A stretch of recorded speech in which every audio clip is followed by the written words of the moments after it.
I'm James Brierton in Charlotte with some really cool artificial intelligence interactions that are helping keep communities safe here in the Carolinas and beyond during severe weather. The National Weather Service is testing AI to help them translate tornado warnings, severe thunderstorm warnings, and other life-saving bulletins into multiple languages, and the AI is helping them do it in near real time. Only about a dozen locations across the United States are taking part in this experiment, and the Carolinas is home to 2 of them.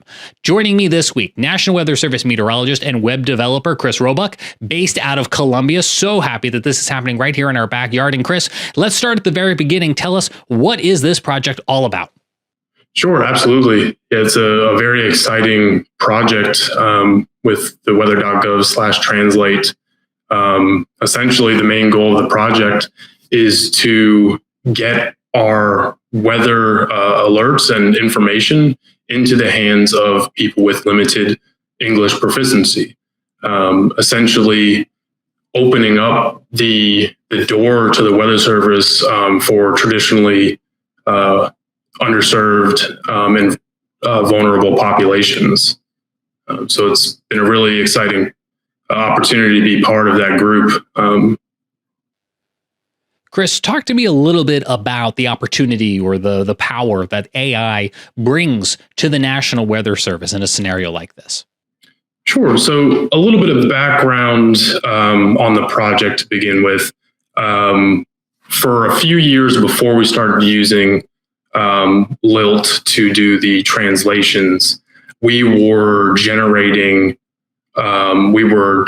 these translated products in Spanish using a different machine learning model, which essentially allowed us to have a pilot of this project. The motivation behind wanting to translate these products using machine learning was we've had forecasters at the San Juan office who for about 30 years have been translating manually hurricane center products into Spanish for their users. By using machine learning to translate these products, we cut down the amount of time needed to translate these critical weather information products from about an hour to less than 10 minutes. So recently, the partnership we have with Lilt has taken that even a step further.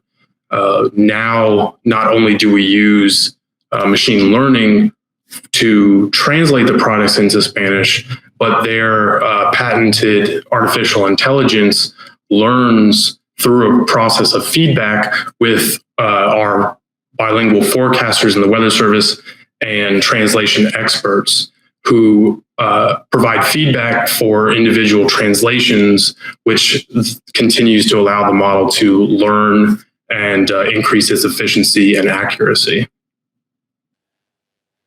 Chris, talk to me a little bit more about the opportunity of AI with the National Weather Service with regards to how it was done before with those human hours. What does this scenario alleviate?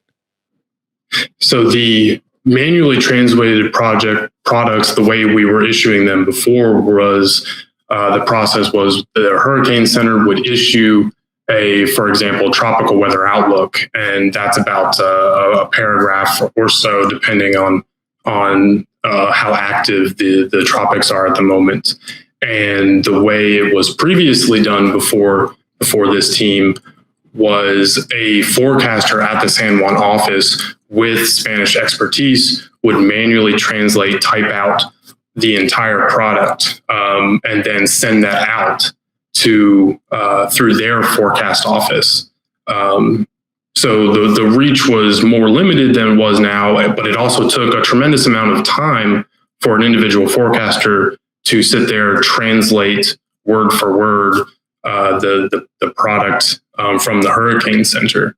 So now that we've added artificial intelligence into the equation, we are cutting down the amount of time that a forecaster needs to check the product from the model before sending it out. And that time that has been freed up for that forecaster can now be put into making the forecast even better, and using decision support services to message that hazard or product in a way that allows the user to take action with more advanced notice. If my memory serves, Chris, this will be the first time that these life-saving bulletins will be available in other languages direct from the National Weather Service, at least here in the Carolinas. Talk to me a little bit about what this does to help the National Weather Service and its mission. That's an excellent point. Before this project, there were no Spanish translations available for the Carolina offices and some of the other, most of the other weather forecast offices throughout the nation. So through this project, we now have opened up the door to a much larger scale across the nation with the 13 weather forecast offices that are currently participating in the project, and of course the National Hurricane Center as well, who has had Spanish translations for a while. With public feedback, we hope to increase the number of participating offices in the coming years. I was going to just ask that question, Chris. What does this look like if this goes well and the National Weather Service moves this project from experimental into full operation? So we have plans in place already to translate products now into Vietnamese and simplified Chinese as well. So we're both expanding in the number of languages that we can provide, and as well as the number of forecast offices. The determining factor between the way that we determine which forecast offices would receive the translated products initially was looking at the 2020 census data to determine the population size of Spanish and Chinese residents, but also which offices already had existing partnerships to reach into those communities. And that's another thing that artificial intelligence can do for us in this case is we don't have as much expertise in simplified Chinese, Vietnamese, some other languages that we do in Spanish in the Weather Service. So using artificial intelligence allows us to expand in the number of languages that we can reach people in as well. Chris, take me inside the National Weather Service offices that might be participating in this. Columbia, your home office among them, where you played a part in developing this. How does this all work internally when you guys are issuing these severe weather warnings and need to translate them? Here at for instance, the Columbia Forecast Office, we have very limited Spanish knowledge here at this office with a number of forecasters, even less so in, say, Chinese. So as forecasters, I mean, the main reason we do what we do, the reason why we love our job so much is because we have the opportunity to give the public advance notice about these critical weather patterns and hazards, and to be able to have this technology to reach a whole new set of people, people that we couldn't reach before, is just absolutely amazing. To take an office that was not able to communicate with certain populations in our forecast area, and now being able to warn them using artificial intelligence in Spanish and Chinese, that's just it's a game changer. Really, it means a lot to us as forecasters because again, that's our goal. That's why we come to work each day, is to protect lives and make people's lives better.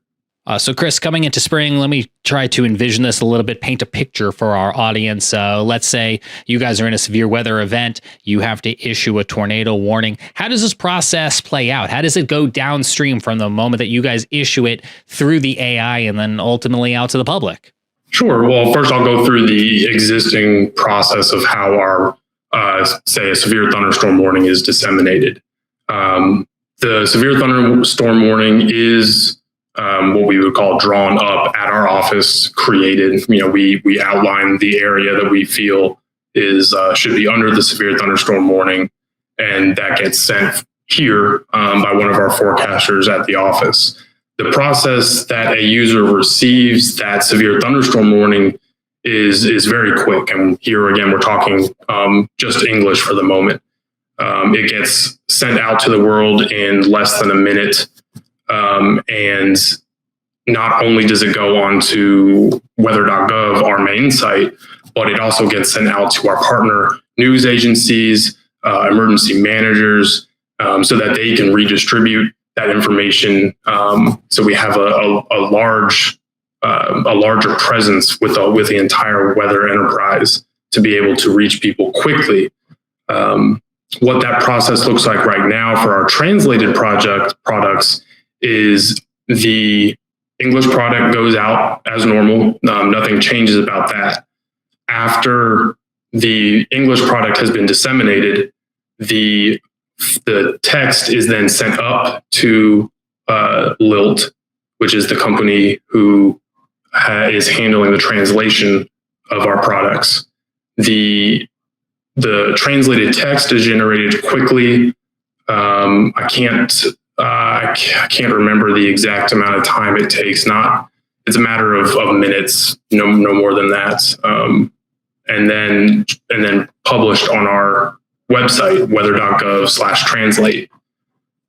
So a user would be able to see the translated version in Spanish, for instance, in our office here in Columbia, in a matter of minutes for the Spanish.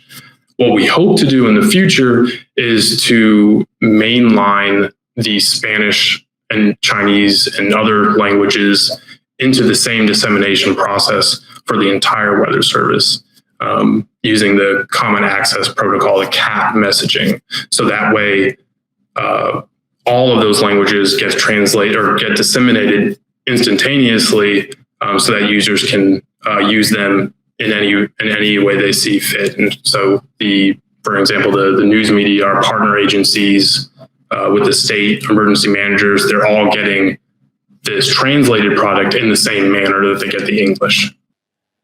So Chris, again, full disclaimer to our audience, this is in the experimental phase, which means you guys are looking for bugs. What are some of the bugs? What are some of the weirdness that the audience at home should be looking for as they're examining these AI translated bulletins? One thing I didn't realize myself before I started on this project was the sheer number of different dialects and word preferences in a language, say Spanish, for instance. There's a large variation of preferred words in some dialects, some users of these products. So we do expect that there's going to be some instances where someone may use a different word in place of others. And we do try to mitigate that by having a glossary pop up on these products, to where a certain translation of the word thunderstorm, for example, if you were in Puerto Rico, might be different than, say, another Spanish dialect. So we're trying to help with that by if you click on that word, it'll be highlighted, and you'll be able to see the different terms that are used. But where we want to improve is making sure that if there's any incorrect or confusing wording, obviously that's something we're going to want to fix, because this is critical weather information that we want to make sure that there's no confusing messaging in there. So that's one thing we're looking for. And one of the ways that we'll improve this site is from feedback from the users. There is two different ways. If it's a general product issue with the wording of a product, you can email nws.translate@noaa.gov and submit your feedback. Explain why a word that you would prefer a different phrasing in the product, or what have you. There's also a feedback form, which which will allow us to gain additional information on the way the site is used, different avenues for expansion on the site, and that's available at weather.gov/translate/feedback.html. Chris, talk to me a little bit more about your role. How did you help get this experiment up and running? Absolutely. The role I played on the NWS automated translation team was the website design primarily. My role was creating the main page that you see when you go to weather.gov/translate, getting the products, the translated projects into the page, making sure that the glossary that we talked about works correctly. I also created the sub pages that you'll see, such as the hazards map, and some of the helper pages at the product definitions and the infographics page, which you can see links to on the main page, weather.gov/translate. And as a English only speaker myself, I had a huge help from our bilingual forecasters in the agency who were able to help with developing the site in Chinese, Spanish, Vietnamese. So I had a huge help there from our bilingual forecasters in the agency. Oh, that's so cool. I didn't realize that beyond the bulletins, there was also educational resources here that people can consume. Is that right, Chris? Yeah, I think one of my favorite items on the page is actually the hazards map. It shows all of the Weather Service watches, warnings, and advisories in effect, and it's also available in Spanish, Chinese, Vietnamese, and I think it might be the only place in the Weather Service you can go for watches, warnings, and advisories in a dynamic map like that. So it also being in translated in other languages is really neat. Chris, what is the actual artificial intelligence doing? How do we visualize that if I'm trying to paint a mental picture in my head of this actual process? Yeah, I think one of the important things to remember too is when we're talking about artificial intelligence here. The good thing is that there's always a human in the loop before during the translation process, which is really nice to make sure that these products are going out as we would expect, and to limit any mistakes. What the computer is doing, what the artificial intelligence is doing, is it's similar, at least in initially, to what you would see in, say, if you go to a website that does translations, that translates an English text into Spanish.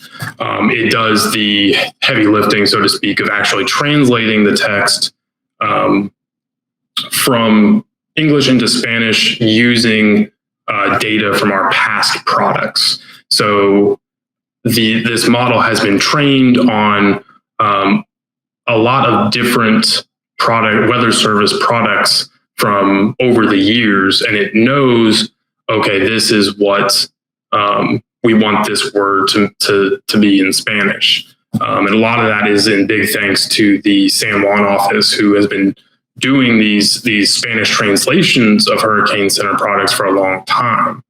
Where we start to get into the artificial intelligence side of it is the ability for the model to continue learning after we've done the training. So when an English product goes up and is translated into Spanish, there are essentially jobs created where a bilingual forecaster can go in and review the translation from Lilt to see how well it did. And that allows the forecaster to go item by item and say, this is good. I'd actually do this a little different here in this translation. And so that feedback loop process gets built into the model. So it continues to learn as we go along, rather than being a static model that's been trained on a set of data and that's as good as it's ever going to be. With the artificial intelligence aspect, we continue to improve the model as we continue to issue products. Chris, this has been a great conversation. I appreciate this effort and all the insights you've been sharing so far with us. Is there anything that I didn't ask you that you thought was important to let our audience know about? I think it's important to know is that the purpose of this experimental site is to collect feedback from the public, from users, so that we can drive expansion of this project. As we get feedback, that gives us an idea of what we need to improve on, what we need to expand on. So we're really seeking feedback on this project to help make it the best it can possibly be. Before we go, Chris, let me ask you this. With regards to expansion towards reach, what are the goals? What's the roadmap, if you will, for this experimental AI translation project that the National Weather Service has running? As we're collecting feedback through September 29th, 2024. I know we have plans over the next year to expand in the number of languages we offer, including Chinese and Vietnamese. We're also looking at adding Samoan and possibly expanding into other languages too beyond next year. We're certainly looking at adding in additional forecast offices as feedback and budget allows as well. Last question to wrap us up here. How did the National Weather Service decide which one of its many products, which of the life-saving warnings to include in this initial round of the AI experiment? Yeah, that's a good question. We wanted to prioritize the most critical weather information. So you'll see tornado warnings, severe thunderstorm warnings, special weather statements being included at most offices. Some of the products we're still working on because of specific formatting that made them difficult to be translated. But I think the main driving factor behind it all was what's the most important weather information that needs to be generated and sent out in multiple languages. And that was kind of our priority. Cool. Really great stuff, Chris. I appreciate your time. I appreciate the effort there. National Weather Service in Columbia, one of the home offices of this experiment that is live right now. I would encourage our audience, head on over to weather.gov/translate.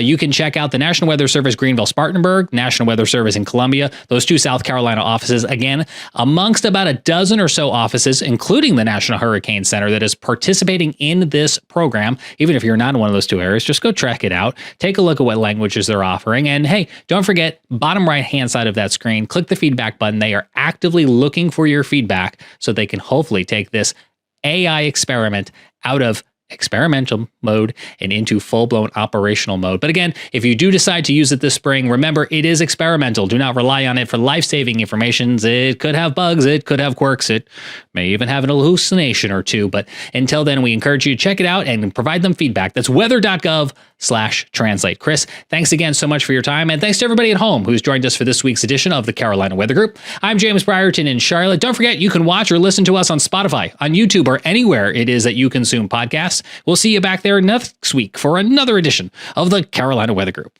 Be well.